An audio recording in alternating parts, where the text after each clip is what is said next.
భారతీయ రైల్వేలు తన ప్రయాణికులకు రైలు ప్రయాణాన్ని మరింత మెరుగుపరిచేందుకు సన్నాహాలు చేస్తున్నాయి. అయితే జూలై 1, 2025 నుంచి రైల్వేలలో అనేక ప్రధాన మార్పులు చోటు చేసుకోబోతున్నాయి. టికెట్ బుకింగ్ నుండి ఛార్జీలు, రిజర్వేషన్ వ్యవస్థ వరకు ప్రతి దానిపైన ఈ ప్రభావం చూపనుంది. స్మార్ట్, క్లీన్, యూజర్ ఫ్రెండ్లీ కలిగిన వ్యవస్థను సృష్టించడమే ఈ మార్పుల లక్ష్యమంటూ రైల్వే మంత్రి అశ్విని వైష్ణవ్ తెలిపారు. ఇక జూలై 1 నుంచి రైలు ప్రయాణం మరింత ఖరీదు కాబోతోందా అనే ప్రశ్నలకు ఈ వీడియోలో సమాధానం తెలుసుకుందాం. జూలై 1 నుంచి రైలు ఛార్జీల్లో స్వల్ప పెరుగుదల ఉండబోతోంది.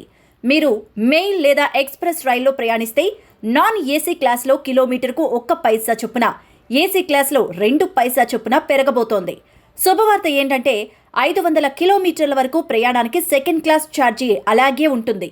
కానీ మీరు 500 కిలోమీటర్ల కంటే ఎక్కువ ప్రయాణిస్తుంటే కనుక మీరు ఛార్జీలో కిలోమీటర్కు 1/2 పైసా అదనంగా చెల్లించాల్సి రావచ్చు.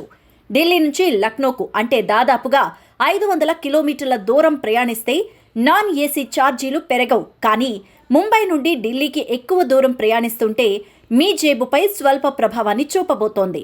ఇక ఈ పెరుగుదల స్వల్పమని, ప్రయాణికుల సౌలభ్యం కోసమే ఈ మార్పులు అమలు చేయడంలో సహాయపడుతుందని రైల్వే శాఖ చెబుతోంది.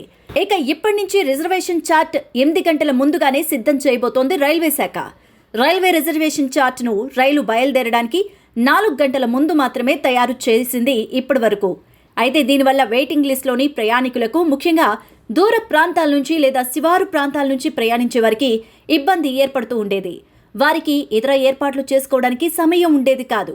కానీ ఇప్పుడు ఆ సమయాన్ని చార్ట్ 8 గంటల ముందుగానే సిద్ధం చేయబోతోంది. ఇక రైల్వేలు దీన్ని మరింత మెరుగుపరచడానికి నిర్ణయించాయి. జూలై 1 నుంచి రిజర్వేషన్ చార్ట్ రైలు బయలుదేరడానికి 8 గంటల ముందు సిద్ధంగా ఉంటుంది. అలాగే తత్కాల్ టికెట్లను బుక్ చేసుకుంటే కనుక జూలై 1, 2025 నుంచి నియమాలు కూడా మారబోతున్నాయి. ఇప్పుడు కన్ఫర్మ్ అయిన వినియోగదారులు మాత్రమే ఐఆర్సీటీసీ ప్లాట్ఫామ్లో తత్కాల్ టికెట్స్ను బుక్ చేసుకోవచ్చు. దీనికోసం మీరు ఆధార్ కార్డుతో ధృవీకరించడం తప్పనిసరి.